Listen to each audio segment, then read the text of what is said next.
अभी बनारस के 80 इलाके में, और 80 इलाके का यह है मशहूर चाय की दुकान, पप्पू की अड़ी बोलते हैं। और इस चाय की दुकान पर तमाम ऐसे लोग आते हैं जो सियासत पर चर्चा में पारंगत हैं। इस चाय की दुकान का एक लंबा अतीत है। साहित्यकार, पत्रकार, नेता सारे लोग यहाँ आते हैं। मशहूर चाय की दुकान है, खास किस्म की चाय है। इस चाय के साथ सुबह की शुरुआत करते हैं क्योंकि अरविंद केजरीवाल आज नामांकन दाखिल करने वाले हैं। कल नरेंद्र मोदी होंगे। हम चर्चा करेंगे इस चाय की दुकान पर। मोदी चाय पर चर्चा देश भर में कर रहे हैं, हम इस चाय की दुकान पर समझेंगे जरा। और आपको बता दें कि बनारस के लोग सियासत पर चर्चा करने के लिए बहुत जाने जाते हैं। जिससे भी बात करेंगे वो सियासत का वो तस्वीर पेश करेगा जो शायद हम जैसे पत्रकार भी कई बार नहीं करते हैं। तो चलते हम चाय की दुकान में। आइए, आने दीजिए, आइए। मुझे एक सीट दे दें तो फिर मैं भी आप लोगों के बीच बैठूंगा। तो आज आप लोग को पता है कि आज यहाँ केजरीवाल साहब का नॉमिनेशन है, नामांकन है। कल नरेंद्र मोदी का नामांकन है। तो जरा सुनते हैं, आपसे ही सुनते हैं। पहले तो ये चाय की दुकान क्यों मशहूर है? चाय की दुकान इसलिए मशहूर है कि इसका एक इतिहास रहा है जी। जब पप्पू के पिताजी बैठते थे बुजुर्ग बहुत पहले से, तो यहाँ एक से एक विद्वान, कवि और सामाजिक संस्था के लोग बैठा करते थे। आपने कुछ कहा इस चाय की दुकान को कि किसी किस्म का सुलभ शौचालय है? ये मानसिक सुलभ शौचालय है। ये एक नए किस्म की परिभाषा है, डेफिनेशन। इस चाय की दुकान को, जो मशहूर चाय की दुकान है, कह रहे हैं ये मानसिक सुलभ शौचालय। ये क्यों कहा आपने मानसिक? मैंने इसलिए कहा कि पहले ये विद्वानों की अड़ी हुआ करती थी और आज भी है, लेकिन उसमें कुछ लोग हैं जगह जो दिमाग में विकार है, बुद्धिजीवी विकार, अब शब्द नहीं, जो पॉजिटिव हो, समाज के हित की बात करता हो, वो यहाँ निकालने आते हैं। आपस में विचार का आदान प्रदान होता है। इसलिए मैंने कहा ये मानसिक सुलभ शौचालय। ये मानसिक विकार है, बुद्धिजीवी विकार है, वो मानसिक विकार निकालने आते हैं, आदान प्रदान करने आते हैं। लेकिन हम चाय पर चर्चा कर रहे हैं, यहाँ पे समझने की कोशिश करेंगे। क्या लगता है बनारस में क्या होने वाला है? तमाम तरह की बातें हो रही है। मोदी इतने से जीत जाएंगे, केजरीवाल चुनौती देंगे, इन सब के बीच कांग्रेस है, बीएसपी है। क्या लगता है यहाँ क्या होगा? बीएसपी तो यहाँ से हमें लगता है नहीं है। बीएसपी एसपी तो नहीं है। और केजरीवाल जी ये दिल्ली नहीं है, ये काशी है। और हमें नहीं लगता कि केजरीवाल जी थोड़ा बहुत 30-40 हजार के ऊपर। बनारस में क्या होगा? जमानत जब्त होगी केजरीवाल जी की। और मोदी का हमारा ख्याल है कम से कम 6 लाख वोट से जीतना चाहिए। 6 लाख वोट से जीतना चाहिए। आपको पता है कि आजादी के बाद से आज तक इस देश में 6 लाख वोट से कोई नहीं जीता है। मैक्सिमम नहीं, सीपीएम के एक नेता हैं, वो 5,19,000 वोट से जीते। रामविलास पासवान 2 बार जीते, मैक्सिमम 5 लाख तक गया। 6 लाख वोट से इस देश में आज तक कोई नहीं जीता। 5,19,000 गया। और 6 लाख वोट से अगर जीतने का मतलब होता है कि 10 लाख वोट हो और बाकी सबकी जमानत जब्त हो जाए। 16 लाख यहाँ वोट है और अगर 40% नहीं भी पड़ता, 60% के लगभग भी चुनाव पर। कट्टर मोदी के समर्थक है। नहीं, समर्थक नहीं हूँ। तो ये लगता है जी जी कह रहे हैं अभी तक जैसी बात लोग कह रहे हैं कि कोई 6 लाख से जीतेगा, कोई 2 लाख से हारेगा। अभी तक अधिकतम जो रहा है, रघुनाथ सिंह जी 55,000 से जीते हैं और कमलापति जी जो यहाँ की उससे बड़ी कोई शख्सियत हुई ही नहीं आज तक, वो 45,000 से जीते। यानी अधिकतम जीत की संख्या 55,000। नहीं तो ये तो हवा में, ये तो हवा में है। ये हवा बहुत अधिक फर्क पड़ेगा। ऐसा है। आपको सर जी, आपको थोड़ा चाय पर चर्चा ही कर रहे हैं, थोड़ा गर्मा गर्म चाय पर चर्चा करते हैं। मैं पूछना चाहूंगा आपसे, हमारे अभी बड़े मित्र ने कहा कि 55,000 से ज्यादा वोटों से आज तक रिकॉर्ड रहा है, कोई नहीं जीता। जिस जगह जिस आप विधानसभा सीट पे बैठे हैं, आप उनसे पूछ लीजिए वहाँ का प्रत्याशी बीजेपी का कितने कैंडिडेट जीता है। चलिए एक मिनट, एक मिनट। यहाँ बीजेपी का जो प्रत्याशी जीता अभी पिछला जो है वो हारते हारते जीता है। अंजुम जी, वो भी आप लोग चैनल वालों की वजह से। 1 मिनट, मुरली मनोहर जोशी जी के पहले कांग्रेस के राजेश मिश्रा जी हुआ करते थे, एक बार जीते 2004 में। और वो जो है केवल यहाँ पर बातचीत करते करते ये लोग इतने एक्साइटेड भी हो रहे हैं। एक मिनट, क्यों बैठे? एक मिनट सुन लीजिए ना। नहीं, गुस्सा क्यों कर रहे हैं? गुस्सा नहीं कर रहे। देखा आपने तरह तरह की बातें।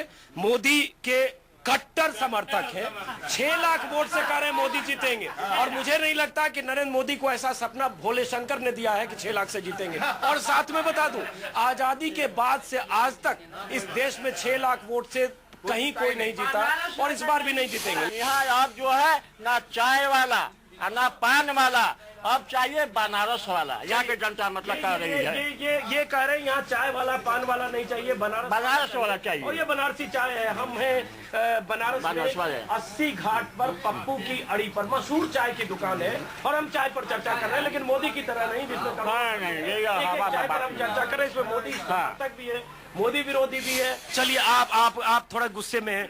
मैं तो कैंडिडेट बन नहीं सकता, आप लोग बनारसी आदमी आप नहीं तो आप बन जाइए कैंडिडेट। विकास तो यार नेताओं का खाली हुआ, पब्लिक का किसी का विकास नहीं हुआ, खाली नेताओं का विकास हुआ। किसी का विकास नहीं हुआ, खाली नेताओं का विकास ये हुआ। बहुत अहम बात इन्होंने कही कि यहाँ सिर्फ नेताओं का विकास हुआ है, जनता का विकास नहीं हुआ, शहर का विकास। हम तो चाहेंगे कि आप कैंडिडेट बन जाओ। हम जो काम कर रहे हैं वही करने। हाँ, इन सब के बीच मोदी, अजय राय, इन सब के बीच कैलाश चौरसिया के बीच केजरीवाल भी कहीं है क्या? केजरीवाल कहीं नहीं हो, झाड़ू लगाएंगे उनको नगर निगम में होना चाहिए। इस बनारस का विकास जो कर सकता है वो है केवल अजय राय, कांग्रेस दूसरा कोई नहीं कर सकता। अगर आप विकास करने वाला चलिए चाय वाला पान वाला बनारस वाला चाहिए।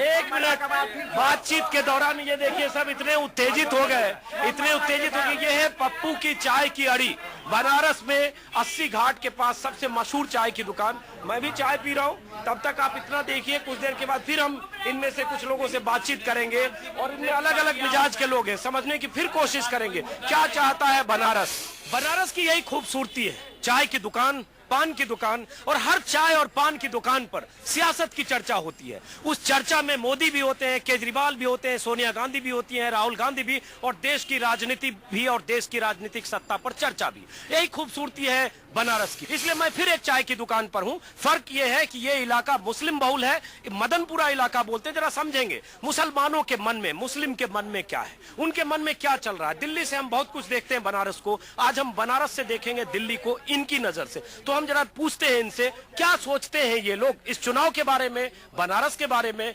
उम्मीदवारों के बारे में, केजरीवाल के बारे में, मोदी के बारे में, अजय राय के बारे में और दिल्ली की सत्ता के बारे में। जरा आप ही से समझते हैं, आप अखबार पढ़ रहे हैं, जरा फारिग होइए थोड़ा अखबार से और उसके बाद उनसे भी हम बात करेंगे। लेकिन पहले हम आप ही से बात करते हैं। ये बताइए कि आप लोगों का कंसर्न क्या है? चुनाव है, वोटिंग है, अलग अलग जगह सबकी अपनी राय है और अपनी, देखो पब्लिक की राय है, जो राय अच्छी पड़े वही लोग करेंगे। जहाँ पे विकास की बात आप करें, यहाँ कोई विकास है, नाम का विकास। मोदी तो बहुत चिल्लाते हैं विकास, जब आपका यहाँ सब कुछ है, पैसा भी आता है, यहाँ कुछ नहीं होता। विकास नहीं है। एक कॉमन चीज है बनारस में, जहां भी जाएं लोग विकास की बात जरूर करते हैं। बनारस ऐतिहासिक पौराणिक शहर बनारस, दुनिया भर से जहां टूरिस्ट आते हैं, दुनिया भर से जहां तीर्थयात्री आते हैं, काशी, वो काशी अगर आप आए और जब काशी की सड़कों, गलियों, घाटों को देखेंगे, लगेगा क्या यही काशी है, जहां विकास से काशी का कोई रिश्ता नहीं है। इनके भी कंसर्न, विकास इनका भी कंसर्न है, लेकिन बाकी बातें भी करते हैं। क्या लगता है, आप लोग क्या सोचते हैं चुनाव के बारे में, उम्मीदवारों के बारे में? ये आजादी के बाद से पहला ऐसा चुनाव है जो डिफरेंस है।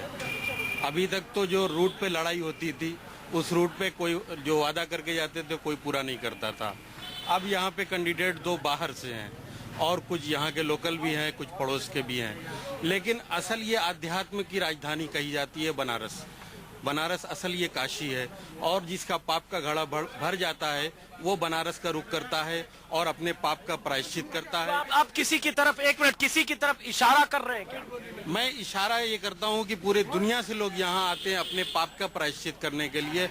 अगर मोदी भी आए हैं अपने पाप का प्रायश्चित करना चाहते हैं तो पहले उनको अपने पाप का प्रायश्चित करना चाहिए, फिर लोगों के दिलों में जो अपनी जगह बनानी चाहिए, फिर वोट मांगने का। तो मोदी तो कह चुके हैं कि मैं बनारस आऊंगा, मुस्लिम हमें प्यार करने लगेंगे और मैं मुसलमानों के या बनारस के दिल को जीतने आया हूं। तो आपको लग रहा है मोदी दिल जीत पाएंगे, आप लोगों का दिल जीत पाएंगे? नहीं, ऐसा तो कहने से रही है बात, जबकि दिल किसी का जितना होता है तो उसके बीच में जाया जाता है, उसकी राय लिया जाती है, अपनी राय मंशा जाहिर की जाती है। उन्होंने ऐसा कुछ नहीं कहा, टीवी पे कह दिया मैं जाऊंगा दिल जीत लूंगा, तो ऐसे इतने आसानी से तो होता नहीं है। मन की बात आ चुकी है, आप भी कुछ भीतर में बहुत कुछ है, लेकिन बोलने से पहले 100 बार सोच रहे हैं बोलूं कि नहीं बोलूं। अरे बनारस तो खुले दिल बनारस तो खुले दिल वाले लोगों का शहर है, बोलने से पहले क्यों सोच रहे हैं? डर लग रहा है क्योंकि अगर हम कुछ बोलेंगे तो मालूम होगा कि कहीं इलेक्शन के बाद हमारे पास कोई कार्रवाई ना हो जाए। नहीं तो ऐसी बात मत बोलिए ना गिरिराज सिंह और इमरान डर मसूद, लग रहा है ना। ऐसी बात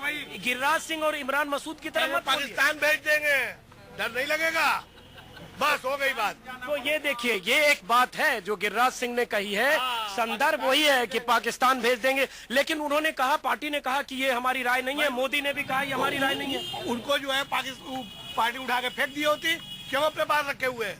ये गुस्सा है, ये गुस्सा है इनका। चलिए, आपने सुना, अब तो थोड़ा सा आप बताइए कि जो कह रहे हैं, आपको क्या लगता है ये जो कह रहे हैं? ये बिल्कुल सही कह रहे हैं। भाजपा को अपने अंदर इसी परिवर्तन को लाने की जरूरत है। अरविंद केजरीवाल चुनौती देने मोदी को दिल्ली से यहाँ आ गए, तो केजरीवाल के बारे में भाई केजरीवाल जी ने तो पहले से चैलेंज किया हुआ था कि मोदी यहाँ से लड़ेंगे, हम वहाँ से लड़ेंगे। उसके अंदर मर्दानगी है।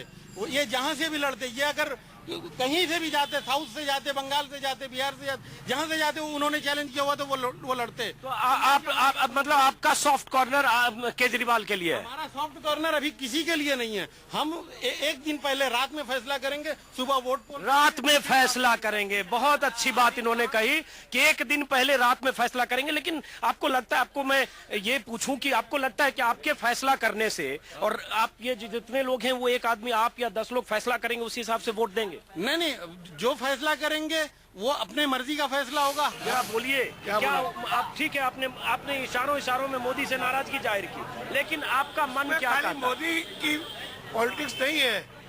अभी अखबार में ये आया है, तोगड़िया ने क्या कहा, हम कहीं जाकर जमीन नहीं खरीद सकते, मकान नहीं खरीद सकते, हमारे ऊपर कब्जा कर लिया जाएगा। टमाटर आलू से बाढ़ आ जाएगा। ये ऐसा बोले, ललकारा जाता है कि पाकिस्तान भेज दिया जाएगा, मार दिया जाएगा, तो मुसलमान तो ऐसे ही डरा हुआ है। लेकिन सवाल ये उठता है कि इन सब के बीच आपका मन किधर है, ये भी समझना जरूरी है। क्योंकि एक तरफ मन आपका नहीं है, मैं समझ गया, अब उसके बाद क्या? हमारा मन, हम फैसला एक दिन पहले ही करेंगे।